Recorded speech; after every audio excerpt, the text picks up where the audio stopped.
So hello అండి, నేను మీ doctor Rahul Mulli, physiotherapist, early interventionist and disability rehabilitation administrator from Ashoka child development centre నుంచి. So మనం కొంతమంది పిల్లల్లో టో వాకింగ్ చూస్తూ ఉంటాం. కొన్ని సందర్భాల్లో వాళ్ళు టో వాక్ చేస్తారు, కొన్ని సందర్భాల్లో వాళ్ళు టో వాక్ చేయరు.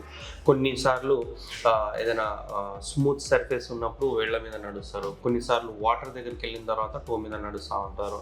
సో టో మీద నడవడానికి చాలా రీజన్స్ ఉన్నాయన్నమాట పిల్లలు. సో కొంతమంది పిల్లల్లో ఏదైనా స్ట్రక్చరల్ అబ్నార్మాలిటీస్ ఉండొచ్చు, అంటే టీఏ టైట్నెస్ అంటాం అనమాట, అకిలిస్ టెండన్ టైట్నెస్ ఉండొచ్చు, పోస్చరల్ ప్రాబ్లం ఉండొచ్చు, లేదంటే ఏదైనా గేట్ అబ్నార్మాలిటీ కానీ, లేదంటే హీల్ నీ పెయిన్ ఉండొచ్చు.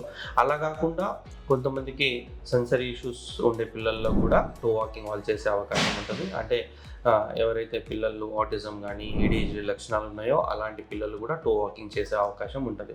సో ఏదేమైనా మీ పిల్లలు కనుక కొన్నిసార్లు టో వాకింగ్ చేస్తున్నారు, కొంతమంది చేయట్లేదు, అంటే కొన్నిసార్లు చేయట్లేదు, అండ్ కొంతమంది పిల్లలు అయితే కంటిన్యూస్గా టో వాకే చేస్తారన్నమాట. సో అలా కనుక మీ పిల్లలు చేస్తున్నారంటే డెఫినెట్గా అది అబ్నార్మాలిటీ కింద కన్సిడర్ చేయొచ్చు మనం. అండ్ అది చేయడానికి రీజన్ ఏముంది అనేది మనం అశోక చైల్డ్ డెవలప్మెంట్ సెంటర్కి వచ్చి మీరు ఫైండ్ అవుట్ చేయొచ్చు. అండ్ దానికి సరిపడా ఇంటర్వెన్షన్ మీరు తీసుకునే అవకాశం ఉంటుంది. దానివల్ల మీ పిల్లల క్వాలిటీ ఆఫ్ లైఫ్ పెరిగే అవకాశం ఉంటుంది.